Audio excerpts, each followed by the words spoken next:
Hi everyone, it's Alice, and today we have got a summer book haul. Today's selection really is a mix of all kinds of different things, which my book hauls always are because my reading is like all over the place. I like reading all kinds of different things, but I feel like today especially we're a little all over the place, but that's okay. That's just how the cookie crumbles sometimes, and I've tried to put these into like genres, but several of them like fit into several genres, so I've done my best, and yeah, let's just get into it. Let's start with a contemporary book. We have Cleopatra and Frankenstein by Coco Mellors, and this is one of those books that I've just been interested in since it first came out. It's a book that I kept seeing everywhere, and a book that I was kind of interested in reading or like curious about before I knew what it was about, because I think there's something about the cover or something. I don't know, but I kept seeing it places and I was like,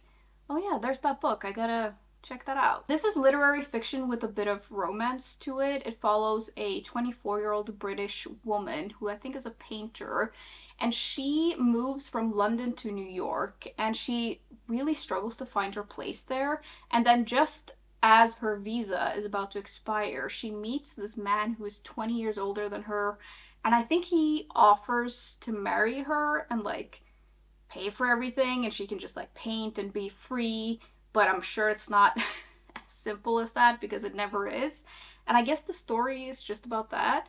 It sounds very interesting, and it's just one of those books that I have a feeling about, so I just need to try it and see what I find. Secondly, we have a couple of fantasy books, starting with The Stardust Thief by Chelsea Abdullah, which some of you recommended to me, and I am very easily swayed when it comes to getting new books, so I got it. This sounds really cool. It follows a girl who is a midnight merchant who is a kind of criminal that hunts and sells illegal magic, and I think she has a djinn bodyguard, and I'm not sure how she gets into this whole situation, but she gets into a situation with the royal family and they start blackmailing her to find this ancient lamp that can like grant a wish of some kind. And I think what the royal family wants is to bring life to this barren kingdom, but it also means that all of the jinn will disappear. She's basically forced to go on this quest slash adventure, and it just sounds amazing.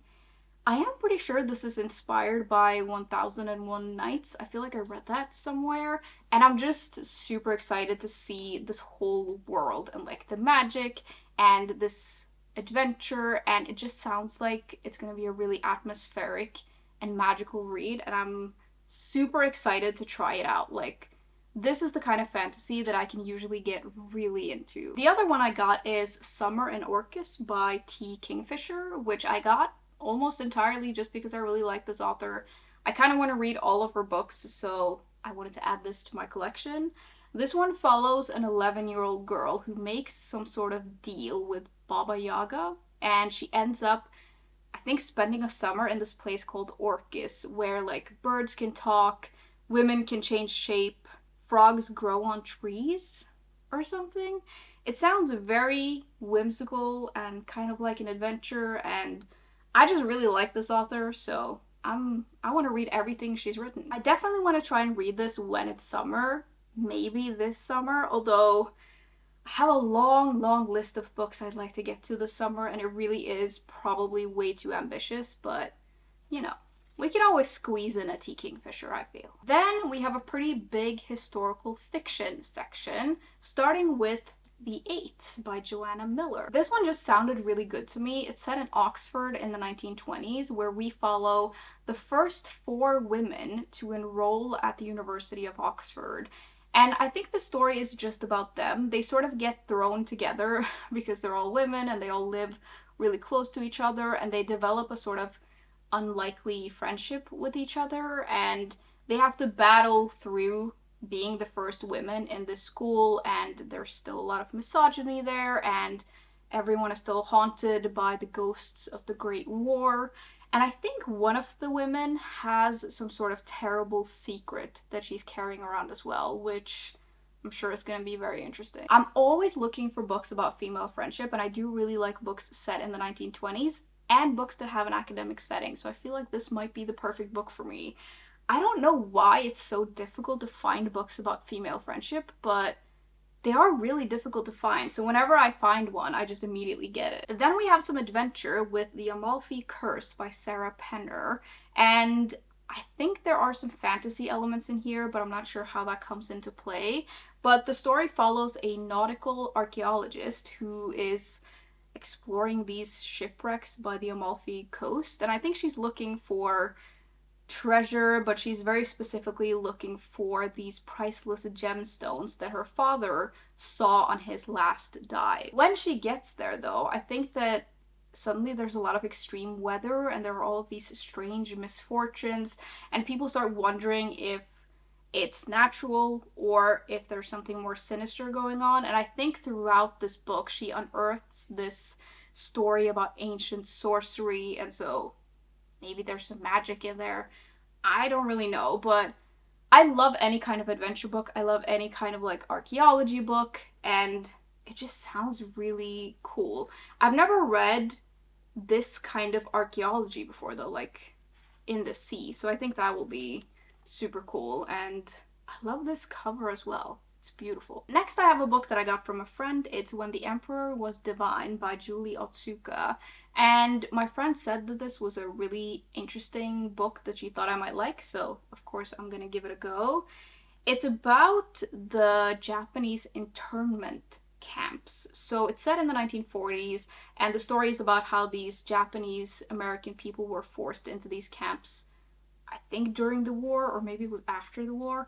I don't really know a lot about it. And this is a fiction book, but I'm sure it'll be interesting, and I think I'm gonna learn a lot. And I'm excited to read this and discuss it with my friend because she really wanted someone to talk to about this, and I'm happy to read it so we can have a discussion. Then we have Love and Saffron by Kim Fay, which is also set in America, but this is set in the 1960s, where we follow two women. One I think is 27 and the other is like late 50s or something, and the story is about them exchanging letters and becoming friends. And I love a book about female friendship, and I love a book where like the age gap in the friendship is like pretty significant. And I think the story is about them bonding over food and like writing letters to each other, and this friendship lasts over several decades. Not only do I love books about female friendship, I also love books about food, and that is a huge part of this. And then this is an epistolary novel, so I think we get to read the letters, and I just think it'll be a nice little read. I've never heard anyone talk about this book. I just found it and I thought it sounded interesting, so I'm gonna give it a go and we'll see what I find in here. Next, I got this book. This is The Ornithologist's Field Guide to Love by India Holton. And I basically just got this because I've read a couple of books by this author in the Dangerous Damsels series, and I just really like them, so I thought this could be fun to read as well. It's historical fiction with some romance and fantasy to it, and it's set in the 1890s, I believe, and we follow two rivaling ornithologists who are traveling through England hunting for this magical bird. I read somewhere that this is kind of like Indiana Jones with manners, tea, and helicopter parasols, which is exactly what I would expect from this author. And I'm just guessing this is going to be a very entertaining and fun read. Probably a little silly, probably a little like over the top, but I think it will be just a lot of fun. Moving on, we have some science fiction and dystopia. And the first book I have here is a book that is one of my most anticipated releases of the year. I think this came out in its original language quite some time ago, but it hasn't been translated until now.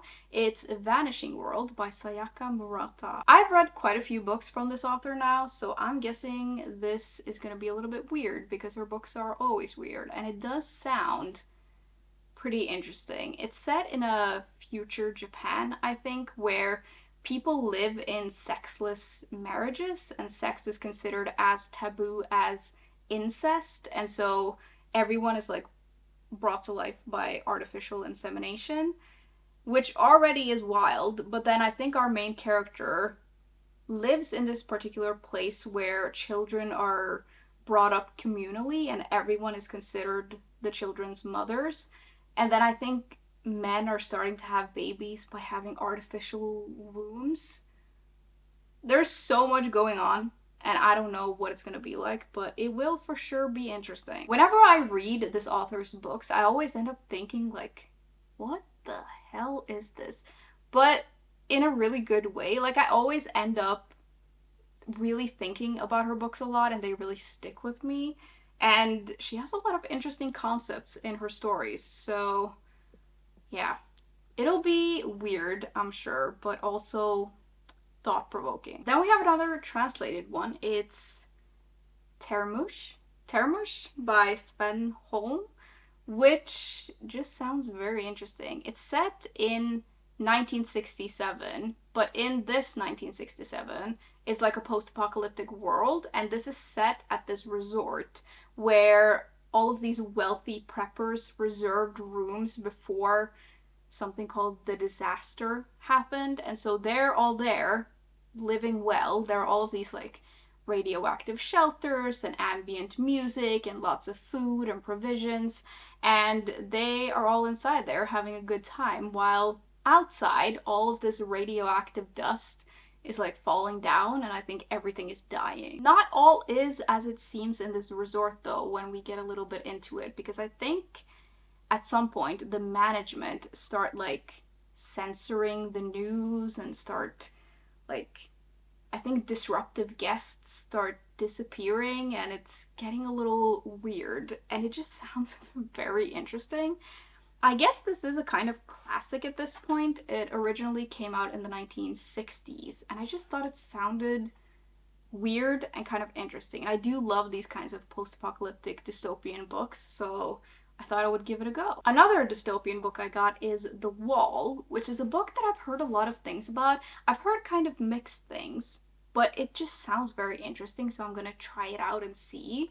This is set on this island nation where the like around the island there's this huge concrete wall, and our main character I think works on the wall, and he's tasked with keeping his part of the wall safe from the others or the outsiders or whoever is on the other side of the wall, which I'm guessing they're scared of. I think it's a pretty scary job to have though, because apparently if he fails, he's either killed or he's sent out like beyond the wall, which is obviously not great.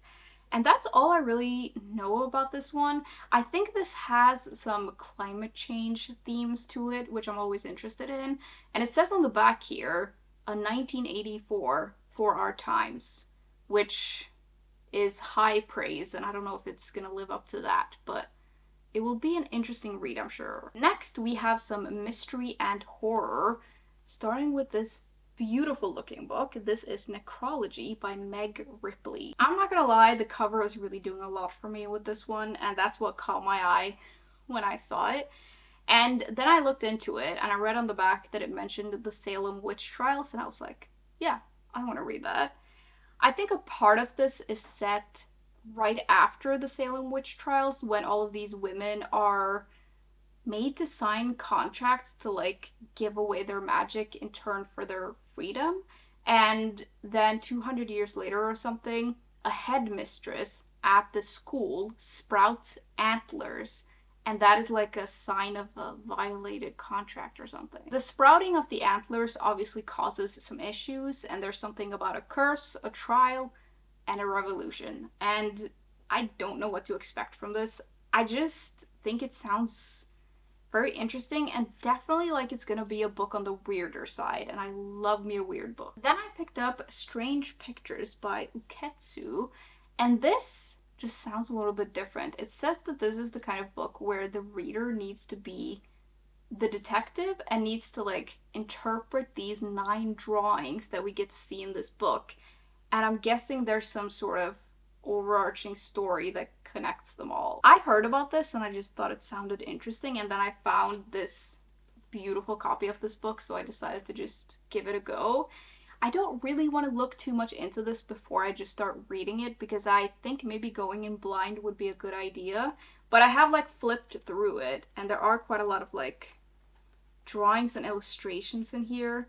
I don't know if I'm that good at connecting dots in like mystery books or whatever, so I don't know how I'm gonna get on with this, but I'm gonna try it and see.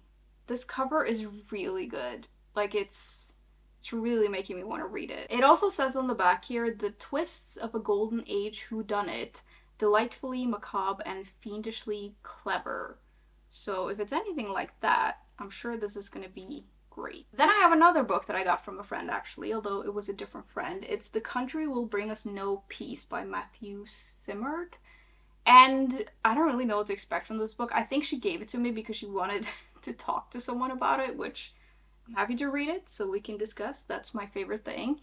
This is about this couple that can't seem to get pregnant, and I think they end up moving to the small town thinking that it will help maybe getting away from the stress of the city or something.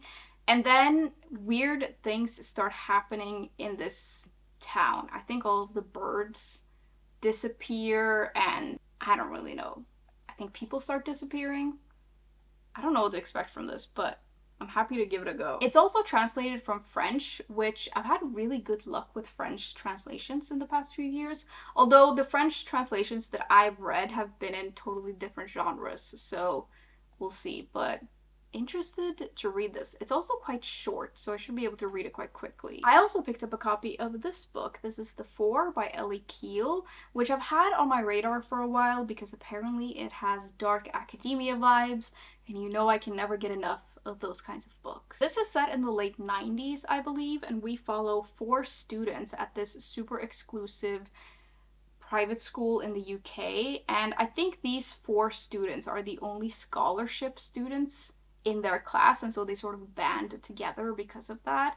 And the story is about them, and I think at this school there is some sort of dark undercurrent of a violence, and there are all of these secrets, and all of these, like, all the people that we follow in here have to face this in one way or another.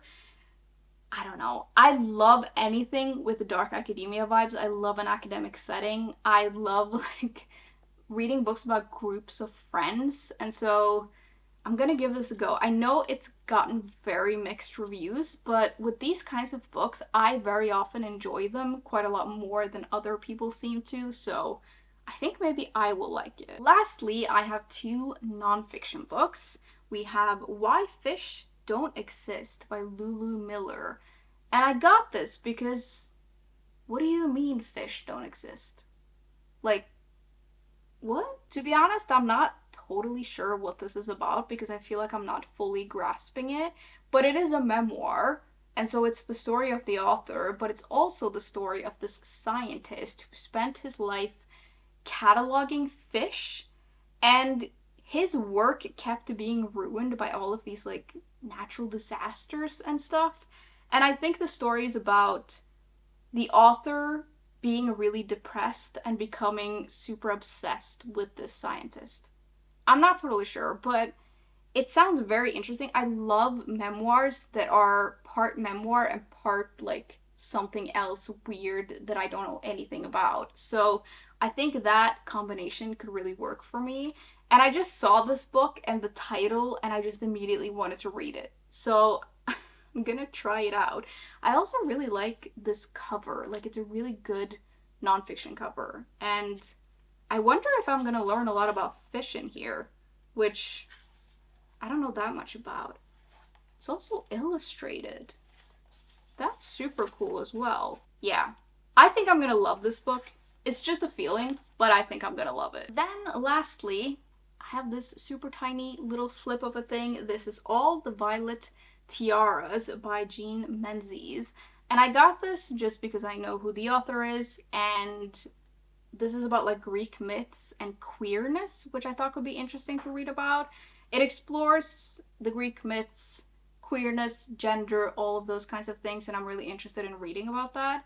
And I really like when those kinds of things are put into a historical perspective. So I just got this. It's gonna be a very quick read, and I'm sure it will be interesting and that I will learn something. That was the last book that I had for today though, which means we have reached the end of this video. I'd love to know if you've read any of the books that I mentioned and what you thought, and yeah, that was kind of it for today. As always, thank you very much for hanging out with me today, and I will see you soon. Bye!